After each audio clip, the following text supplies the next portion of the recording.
హల్లెలూయా. దేవుని నామానికి మహిమ కలుగును గాక. ప్రభు మన మధ్యలో ఉంటున్నాడు. ఈ దినము ప్రభు మనకిచ్చిన మంచి సమయమును బట్టి దేవాది దేవునికి నిండు వందనాలు తెలియజేస్తున్నాను. Praise the lord. హల్లెలూయా. బాగున్నారండి? అందరూ బాగున్నారా? హల్లెలూయా. మా కొరకు ఎంతో ప్రేమతో ప్రార్థనలు చేస్తున్నారు.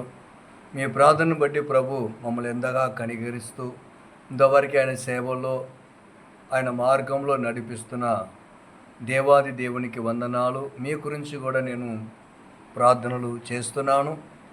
వందనాలు. హల్లెలూయా. ఈ దినము దేవుని యొక్క వాక్య భాగంలో మనం ఒక్కసారి చూస్తూ ఉంటే హల్లెలూయా, అనేకులు ప్రేమ చల్లారిపోయినట్టుగా మేము లేఖనాల్లో మనం చూస్తూ ఉంటున్నాం.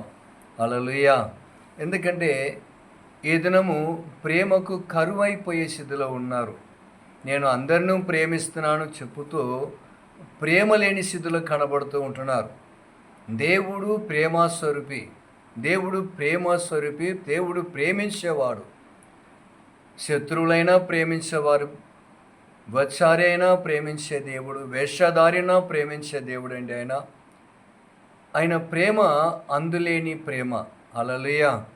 అందుకే నన్ను పోలి మీరు నడుచుకొనుడి, నేను ఎలా ప్రేమ కలిగి ఉన్నానో అలాంటి ప్రేమ మీరు కూడా కలిగి ఉండాలని ప్రభు కోరుతూ ఉంటున్నాడు. హల్లెలూయా. ప్రియ దైవ సేవకులారా, 2 చేతులు జోడించి మీతో బతిమాలు కొనుచున్నాను. ప్రేమ విషయంలో జాగ్రత్త కలిగి ఉండండి.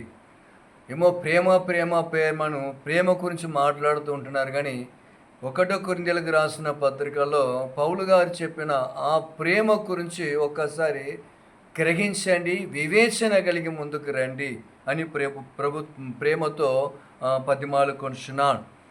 13వ అధ్యాయంలో 1 కొరింథీయులకు రాసిన పత్రిక 13వ అధ్యాయంలో మనం చూస్తున్నప్పుడు ప్రేమ లేనివాడైతే వృద్ధుడే అని సెలవిస్తున్నాడు. ప్రియ దైవదాసులారా, ప్రియ దేవుని బిడలారా, దేవుని ప్రేమ కలిగి ఉండడానికి ప్రయాసపడండి. నేను దేవుని ప్రేమిస్తున్నాను, ఇతరులను తోటి సహోదరిని ప్రేమించలేని ఎడల నువ్వు దేవుని ఎలా ప్రేమించగలవు? కంటికి కనబడుతున్న వారినే ప్రేమించలేకపోతున్నావు. నువ్వు ప్రేమ గురించి మీరు చాలా మంది మాట్లాడుతూ ఉంటున్నారండి. ప్రేమ లేని వాడితే వ్యర్థుడే అని మనము లేఖనాలు మనం చూస్తూ ఉంటున్నాం. నువ్వు గొప్పగా ఆరాధన చేసినా, నువ్వు గొప్పగా వాక్య పరిచర్య చేసినా తోటి వారిని ప్రేమించడానికి ప్రయాసపడు. ఈ ప్రేమ లేని వాడైతే వృద్ధుడే అంటున్నావు. నీ ప్రేమ నీ దోషమును కప్పును.